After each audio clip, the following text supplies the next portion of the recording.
Phasor diagram of synchronous reluctance motor.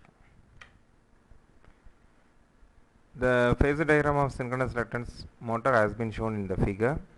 Here we have been taken the q axis as the reference frame.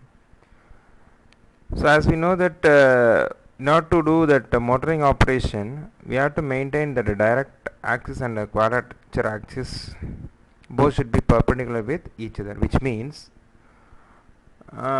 the direct axis MMF should be perpendicular with the quadrature axis MMF, so that we can produce the maximum amount of torque. So that has been shown in the diagram. So here the D axis and Q axis both will be perpendicular with each other. So here that delta, it indicates the torque angle, which is the angle between the supply voltage and the field voltage VF, excitation voltage. And here this diagram is applicable for synchronous motor, not for synchronous reluctance motor, but anyway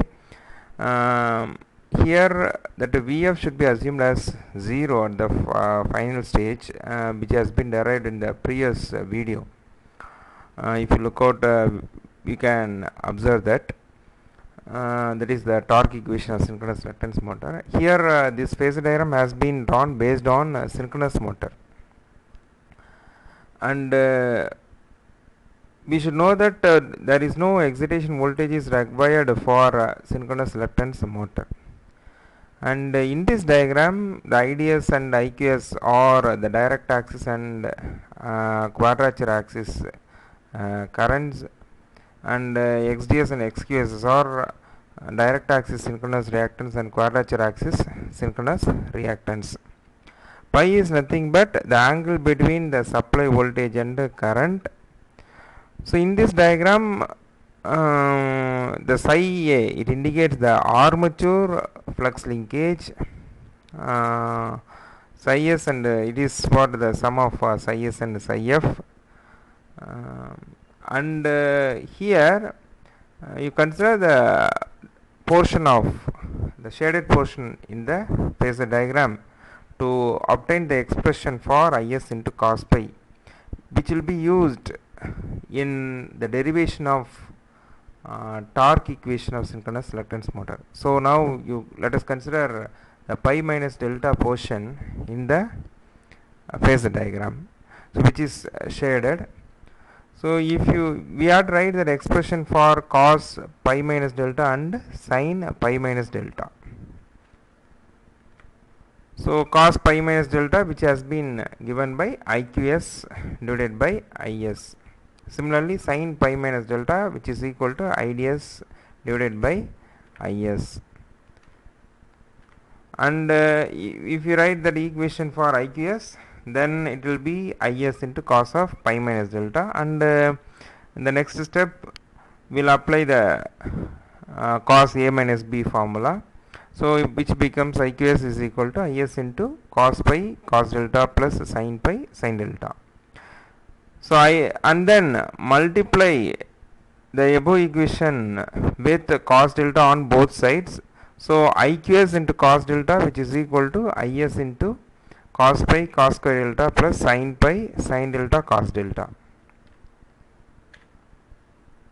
Now from the equation number 2, IDS can be written as Is into sin pi minus delta. Again here you apply the formula sin A minus B.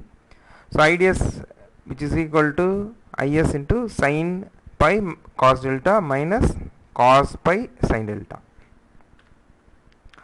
And here you multiply the above equation with sin delta on both sides. So IDS into sin delta, which is equal to Is into sin pi sin delta cos delta minus cos pi sin square delta, which is the equation number 4.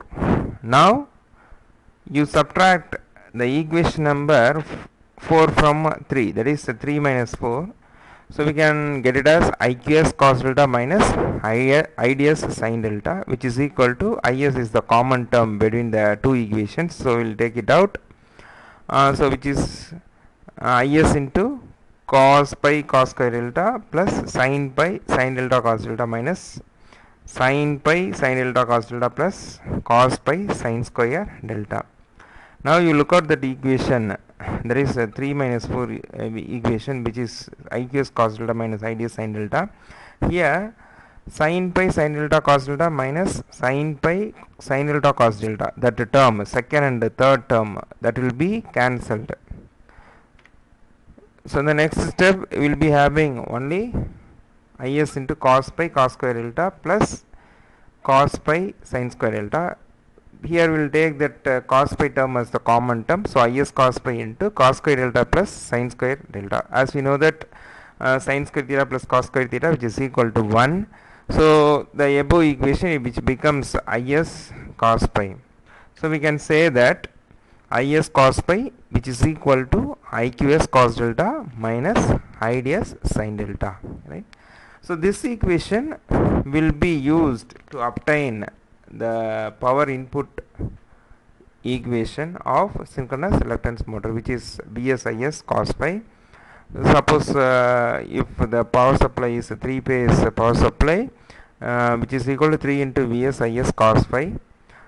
So here vs are the phase voltage and phase currents, so that is why it is multiplied with 3. So that will be available in the video which is uploaded, torque equation of synchronous reluctance motor. This will be that intermediate step of torque equation. Thank you.